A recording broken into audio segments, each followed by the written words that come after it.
The following was recorded in front of a live studio audience at the Studio 21 Podcast Café.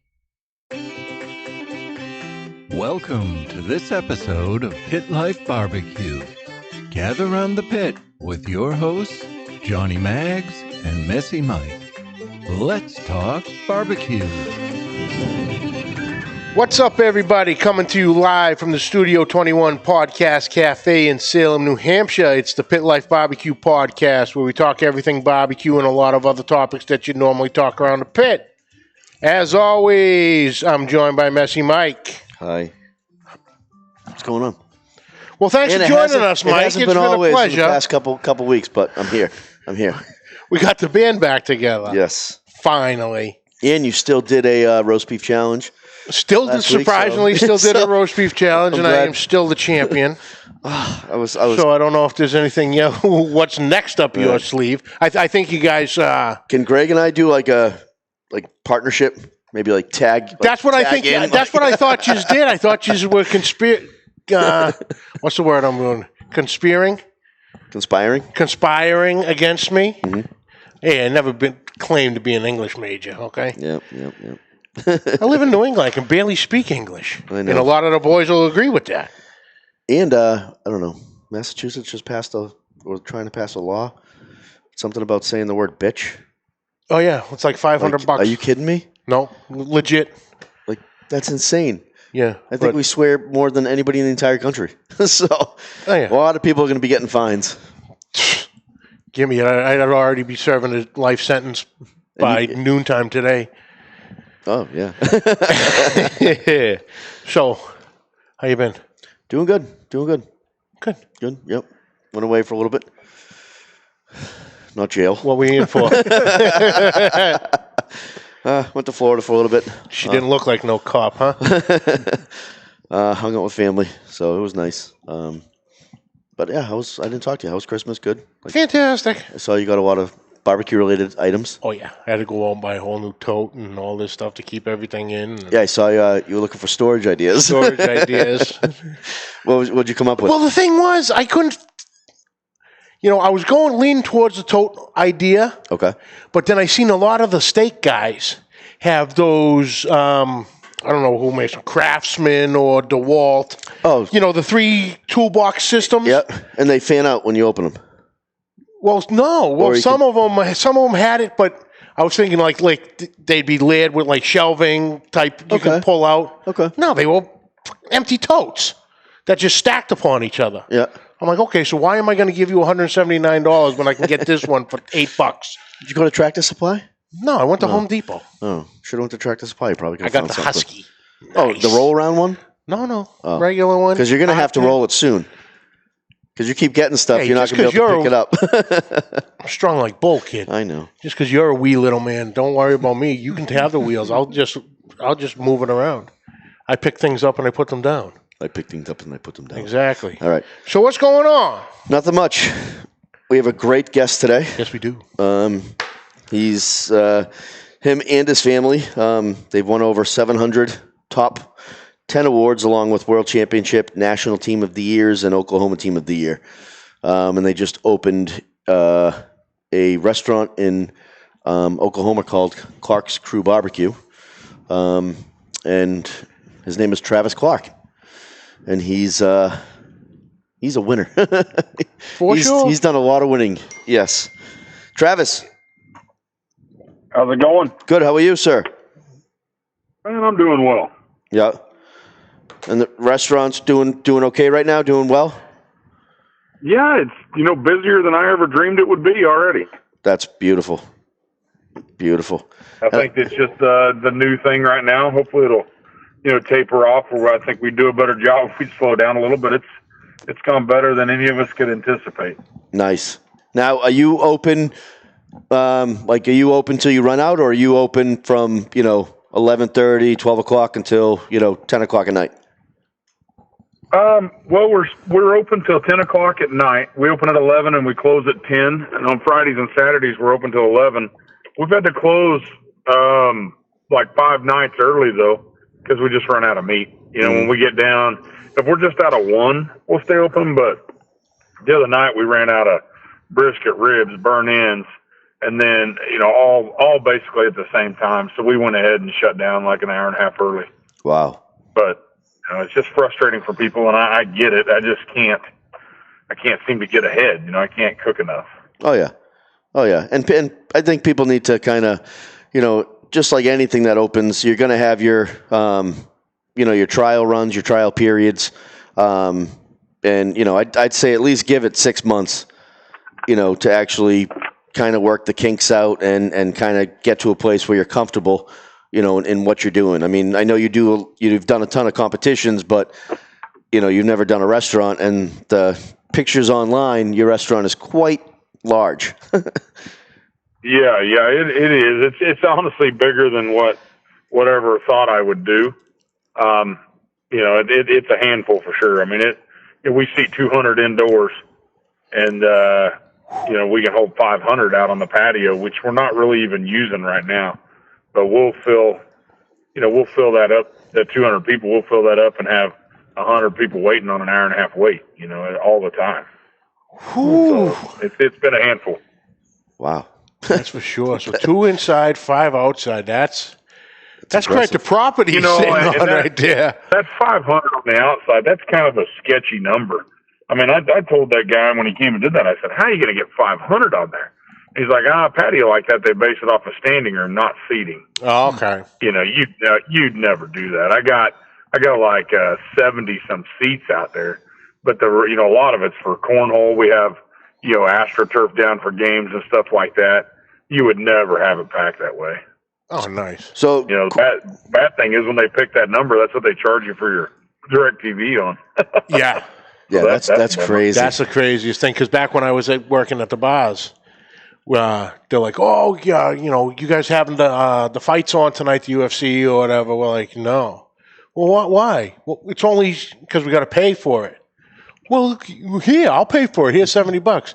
Yeah, times that by 250. That's what do you why mean? it's so you much. You have to charge per person, max capacity. So if the fight's $100, you got to pay $100 250 times for that one fight. Right. Okay. I just learned something crazy. today. I had no idea. My satellite at home, $150 a month, and I complain about that. And this one's $6,000. You're like, what? That's insane. Doesn't seem right. So how many on a cornhole note? How many cornhole boards can you fit in there?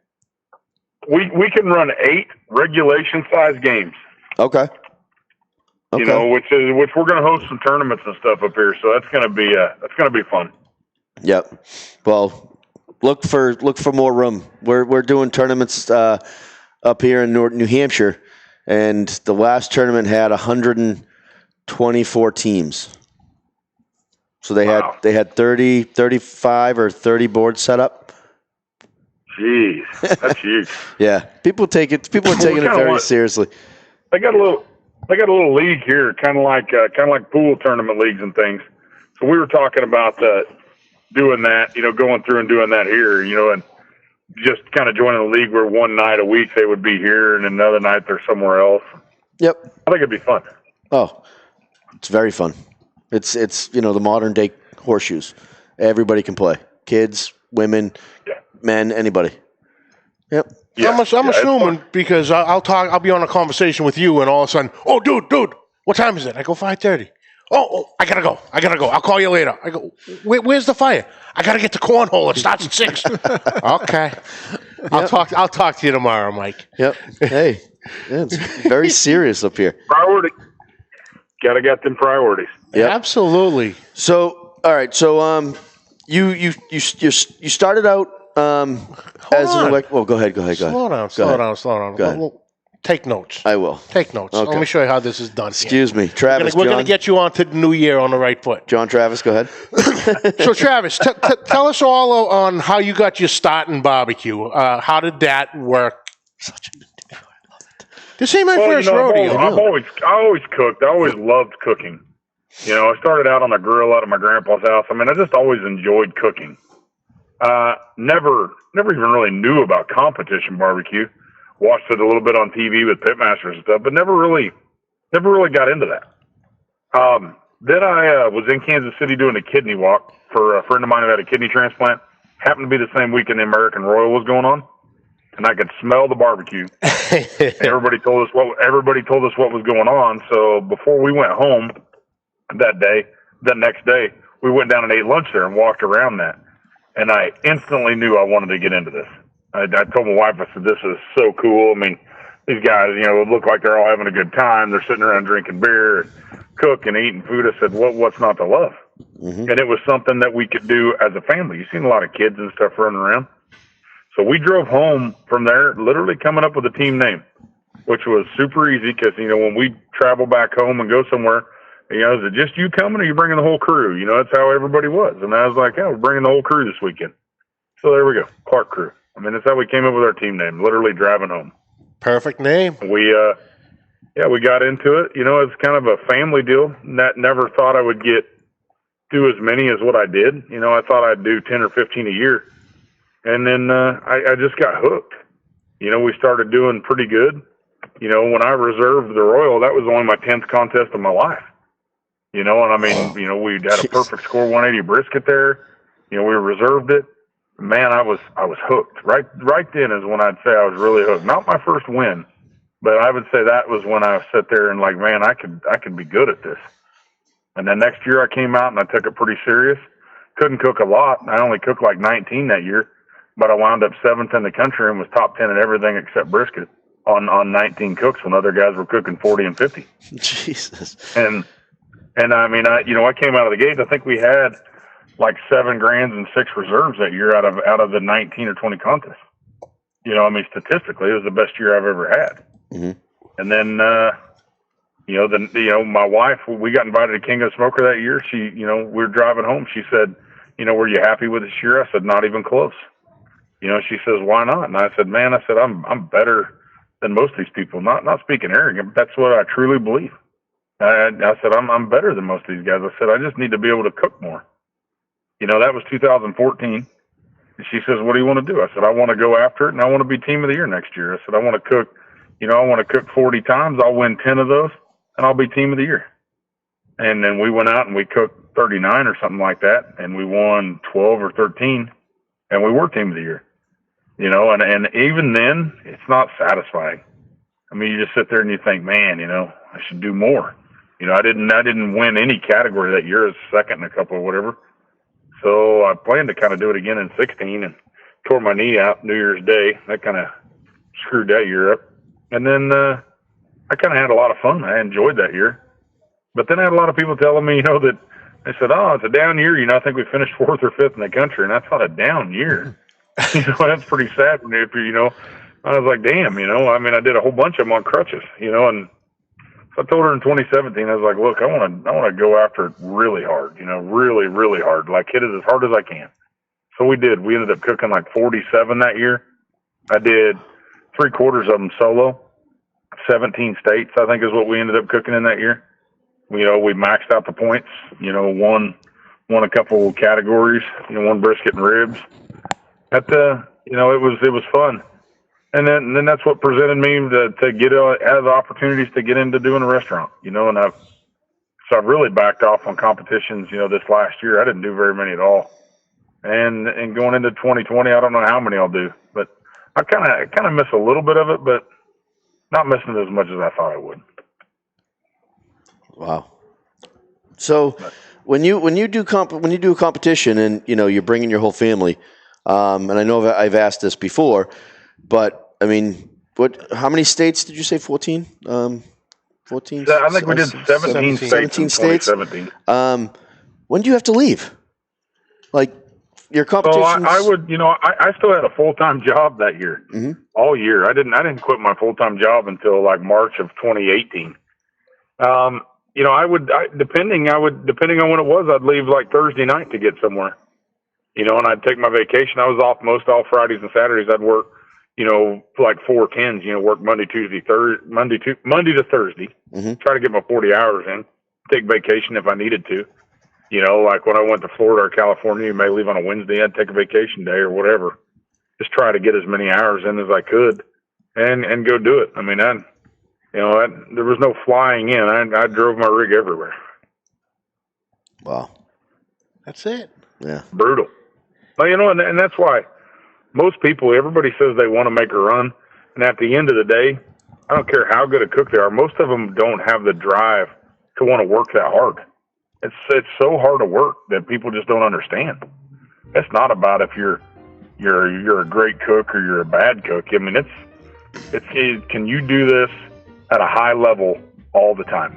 That's the thing, is and that's what I'm transferring and seeing at a restaurant. It doesn't matter how good you are today. How good are you every day? Right. That's the challenge. Mm-hmm. Yeah, exactly. Well, Travis, hold that thought 1 second. We're going to take a quick break, and we'll be right back.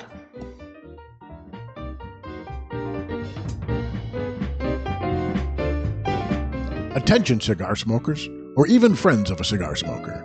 If you're looking to relax with a nice premium cigar or looking for a great gift for a cigar smoker, this is the gift that keeps on giving. Our friends at twoguyscigars.com have created the Cigar of the Month Club.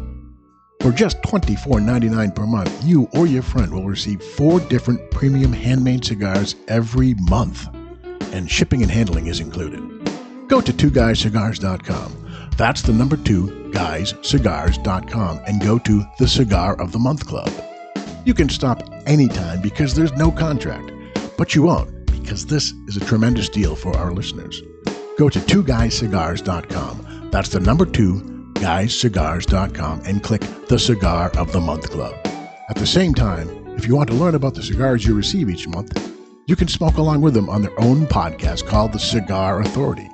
Sit back, relax, and enjoy a nice premium cigar from our friends at twoguyscigars.com. And we are back. Just catching up here on some of the chat, getting a couple questions from the listeners. Nice. So Travis, how did your family deal with doing competitions and doing it, the amount of competitions that they did? Were they always up and enthusiastic, or were they, some competitions they really, just kind of fought through it? When we first started, I think everyone was a lot more excited. Mm-hmm. And then, we started out, we had a big 5th wheel camper, it was a lot more luxurious and everything. As I got more serious, I knew I needed, more of a cargo trailer, type deal. And that's where I went to my porch trailer. Well, it's awesome to cook out of, not real luxurious to stay in. So they started having to do hotels and things like that. And it just wasn't as fun when we started doing it hard. It becomes a job. They didn't have fun. It was my passion, not theirs. Mm-hmm. So when you're kind of forcing people to go do it, it's like, hey, we have to do this. It gets old, doing it every week, having to clean a trailer, having to stock a trailer, doing the same thing every single week. They got pretty tired of it. They enjoyed it. They enjoyed doing Kids Q right out of the gate. They loved it. And, they've kind of grown into different hobbies. They were super successful doing them. They won Rocky Mountain Team of the Year, Kids Q. I mean, each one of them has won over 10 Kids Qs. They kicked butt at them. I don't know how many times they were 1st, 2nd, 3rd in Kids Qs when they were cooking in between the 3 little ones. Wow. They just, Coop's now into football, Maddie's into rowing, Brooks and Band. They've just all kind of got their own things. They still do it, but they're real selective of which ones they want to do. Mm-hmm. But it was always fun. It just, I don't think it's a lot of fun going with me because I take it very serious. Okay is never good enough for me. So I mean, I don't know, pretty demanding. I'm probably not the most fun to go with to a contest, but hell, I'd have never been successful if it wasn't for all of them. I know that for sure. Oh yeah, that because I run into the same thing when I bought JJ his grill. He's out there doing his hot dogs, and I'm about to go. Hold on, he's 9 years old. He's cooking hot dogs. It's like, you burning them, right? No. Hold on. I think mine were so successful because I had it down to. We'd practice. They'd cook, and I'd be like, all right, in 2 minutes, do this. 2 minutes, do that. And a friend of mine was helping him at a Kids Q because I couldn't be there or whatever. And he's like, Coop, I think, was about 6 years old at the time. Coop told him, he's like, well, I tell you, you got to hold that lid for me. And he's like, okay, so he did. Coop picked up the steak on the grill grates and turned it, to get the crosshatch in it and everything. And he told him, he's like, that right there is how you make the X.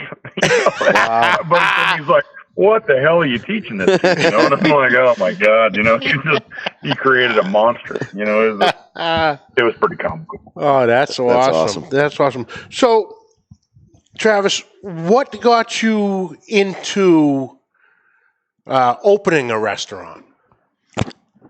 I always wanted to do like a sports bar.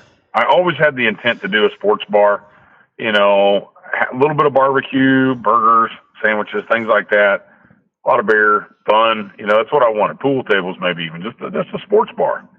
I didn't know how I was going to do that. So what we started out to do was like, well, we'll get into catering first, get our name out there, and then we'll do a sports bar. That was my intent. I found a place I liked, and I was actually looking at that place about the time that I won the American Royal. When I won the Royal, I had Dave Anderson, Famous Dave's, come to me, and he's like, that's unbelievable what you did. He's like, he got elected in the Hall of Fame that year with my sponsor, Jeff Staney. And he's like, that's just so cool. And he's like, are you still teaching classes? And I said, I am. I have one like in a month. And he's like, I'd love to come to it. And so he came to my class, brought some people with him. And it was just a couple of weeks after that, I got a phone call from the CEO of Famous Dave's. And they're like, hey, heard you did a great job with this class and all this. And they're like, how about some kind of venture together? And we got to talking about it. And I didn't want to open a Famous Dave's. I always had an intent of doing my own thing. And they're like, we can teach you that. You can help us, maybe improve some of our things. And we work together as a partnership. And, it gave me a chance to spend a year on the road, hitting a lot of their restaurants, seeing the good and the bad, but learning. I mean, what I learned about a restaurant is unbelievable. I'd have never had that opportunity. Just a crazy series of events that allowed me to go and not do a smaller restaurant with catering and start out big. Mm-hmm. Is that smart? Hell, I don't know. I mean, for a guy never having a restaurant to open this thing up, it's a monster. Yeah. I'd say, would I have been better to start off with the catering and do it slow? Maybe, but I don't know. If I decide to do something, I've always been pretty much all in, no matter what I do. Nice. Yeah, I think you'll do well. Plus with the backing and, you got the alcohol there. I mean, your name speaks for itself. Your barbecue speaks for itself. You'll get the hang of it. And, I'm sure Dave will definitely show you the ropes or already has. So you're in good hands. Yeah. So with now the restaurant's up and running and everything, how much, how much weight are you like cooking a day for, on a regular to prepare or estimate what you how big's just your smokehouse where your smokers are first, and then how many smokers do you have, and then what are you producing for meats? So my smokehouse is pretty big. I don't know what the square footage in there is. Probably 1,500 square foot. It has a meat cooler and everything in it too. But I have two big 1,000-gallon offset smokers, Camelbacks, big old offsets. Yep. Kind of like what I cook on, just a big version. And then I have two old hickory ELEDXs, all in that same smokehouse. I have my walk-in cooler in there that's just for proteins. So that's kind of nice. We can just in and out and do everything right there in that smokehouse. Mm-hmm. It's a standalone building that is almost attached to this building. It's 3 inches apart. It has an air gap between it because those Camelback smokers, I had to have that because they're not UL listed. Okay. So that's a standalone building with a fire door between them. If I could do it all over again, would I do it? I don't know. Probably not. I love the briskets off of them, love the food, but it is an unbelievable amount of work. It's super inefficient, uses a ton of wood, but I love the food off of it. Yeah. The food is just killer. I mean, I think it makes the best damn briskets you could do. I mean, that's just awesome. But my wood guy that delivers to me, delivers wood to most of the other barbecue places in town, and he's like, most of them use like a rick a month, and we're using a rick and a half a day. Holy shit. So, wow. Yeah, I mean, we're bringing truckloads of wood in and just blowing through it. I mean, I have somebody hauling wood freaking all day long. It's different for sure. Oh yeah. But I love it. The food I think is great off of them. Now, are you cooking overnight? What's that? Are you cooking overnight on those, or are you cooking? Yeah. Okay. We burn pork all night long, and then we start our briskets really early. And briskets are staggered to come off twice, 2 different times, once in the morning, once in the evening, and then so we can do about 60 briskets, 60 to 65 depending on the size. We separate them all because we do burn-ins here, so we separate them all, kind of like what I do in competition. We cook burn-ins and then the flats separately, which allows me to get quite a few on there, trimming them down that way. So we max them out every day. And we've sold out a brisket every day, but like 2, and I just have to pull like 1 brisket back for sure to make our brisket chili with. I try to, if you get one that's really thin or something, we try to just kind of put that one at the front and say, okay, this one's for that, Wow. Now are you doing hot and fast with the brisket still? I wouldn't say it's hot and fast, but I like to run at 250, and then once we wrap it in butcher paper, I jump up to 275. Okay. For me in competition, I mean, what I do in competition, it's not hot and fast. I run super hot then. Nice. Now, back to the competition stuff with some of the news that came out this week about the KCBS troubles.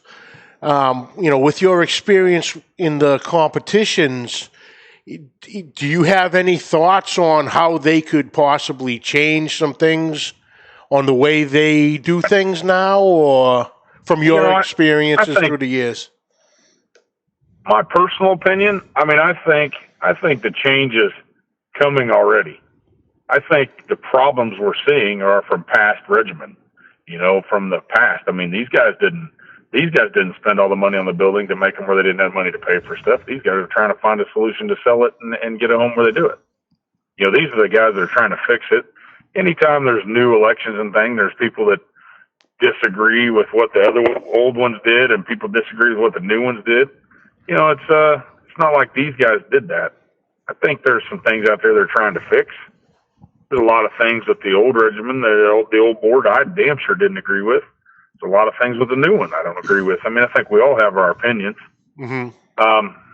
But I think KCBS is heading in the right direction. I truly think that. I think selling that building is smart. There's no reason to have that kind of debt there if they can't afford it. To rent a place back what it is. I think it's smart. If that's the case, I don't know their financials, but from what I've read and seen, it looks like it'd be smart to get rid of it. I think the new CEO they have in there, Emily, I don't know if you're going to find anybody with a better resume than her. Christ, she worked with, the people in the NASCAR and all that. She's dealt with, getting sponsors and big time clients and stuff her whole life. You look at her resume, it's pretty damn impressive. I think she's the kind of person that can take it to another level. I think the deal I read about it, they kind of made it look like they were trying to push Carolyn out of it. Carolyn's been wanting to kind of retire for a long time. She'll always be a part of KCBS. It's, hell, she is KCBS. Yeah. Mm-hmm. I don't know if you get much more excited when you see Carolyn at a contest. I can't imagine not seeing her at a big time event.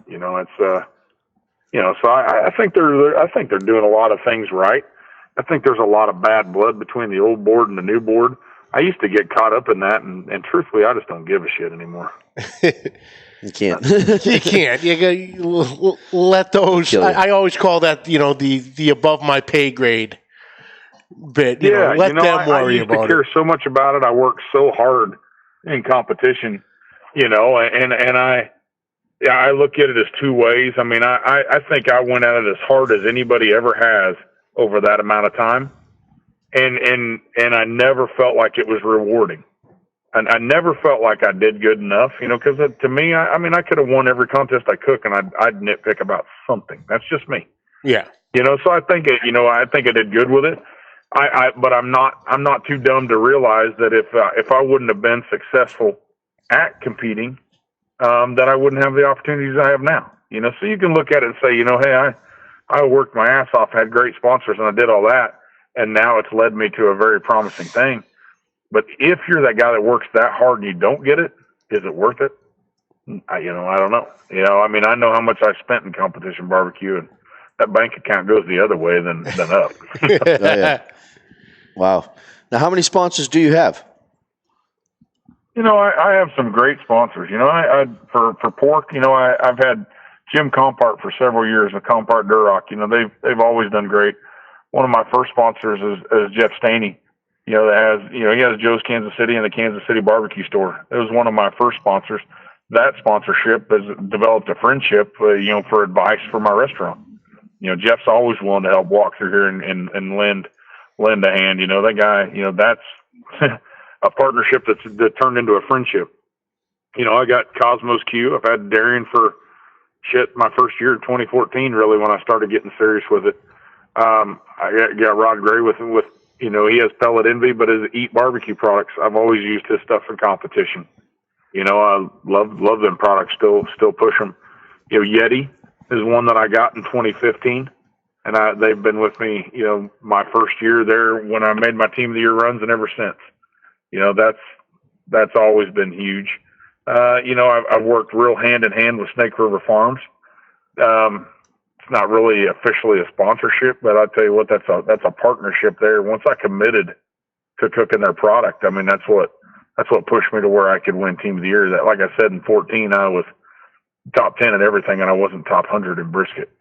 And I knew what I had to change to get to that next level. And when I did it, it was much more achievable to get there. So that partnership with them has been amazing. Then I have other sponsors like wood. I got Vaughn Wood that always provided me with some badass wood. When I was the one that kind of started the barkless wood motion, I overanalyze everything. I went through and I cooked with wood. I took out all my kids' little mini Weber's from Kids Q's, and I threw down the same amount of charcoal, put wood in one, put one with wood and bark in one, turned around and put just straight bark in one, and that bark was so bitter. The one with bark and wood was kind of bitter, and the one that was all wood was really good. And from that day on, I never cooked with a piece of bark in competition barbecue again. And I had him start splitting it how I want it. Now he sells a ton of it that way.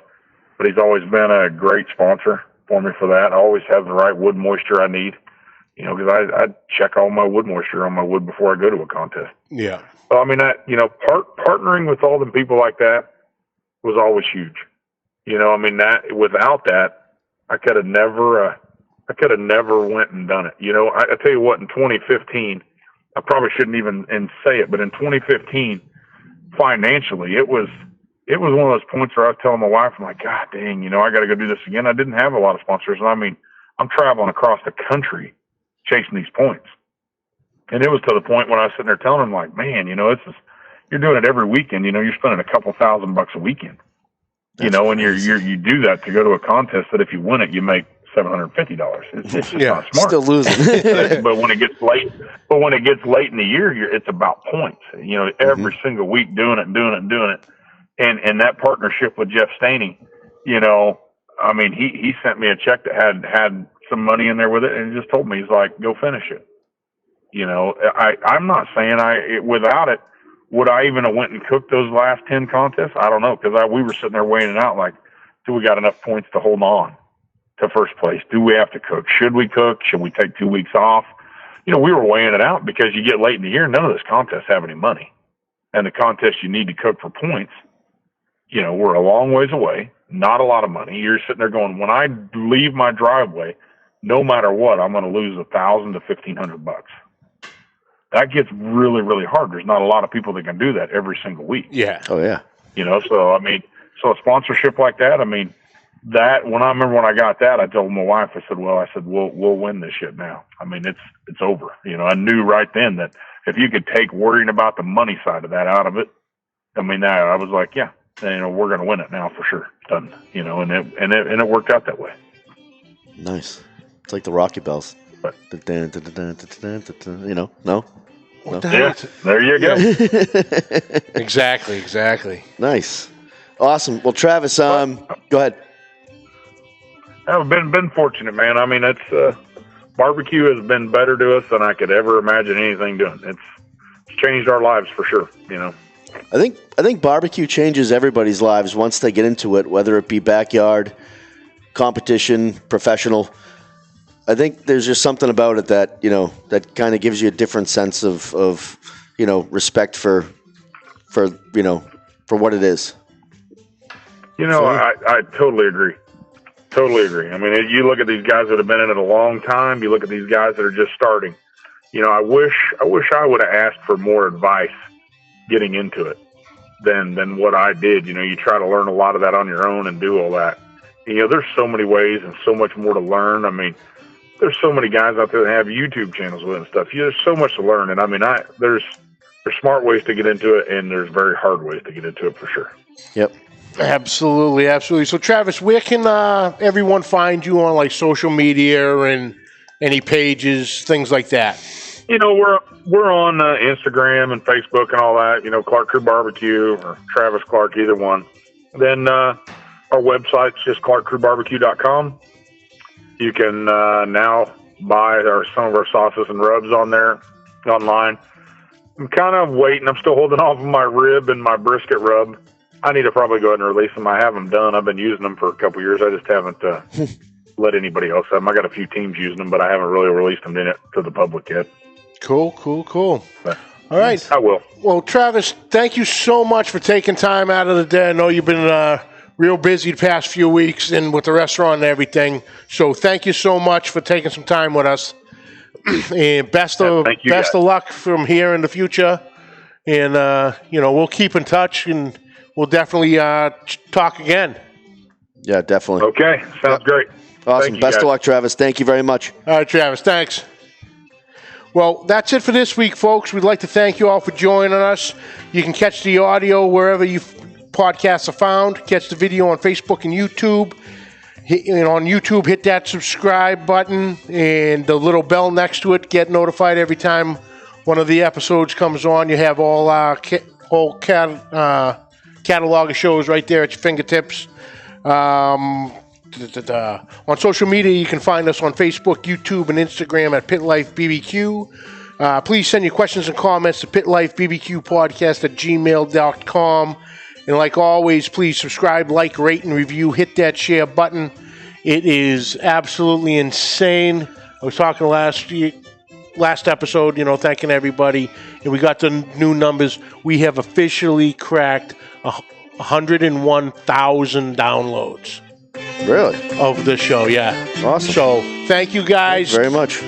Hit that share. We can't thank you enough. And pro tip right there. Pro tip, barkless wood. Barkless wood. Yep. Now, I would never have thought of it. Yep.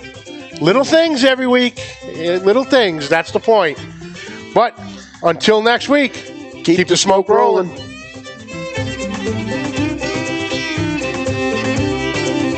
The views and opinions expressed by the hosts, guests, or callers of this program do not necessarily reflect the opinions of the Studio 21 Podcast Café, the United Podcast Network, its partners, or affiliates.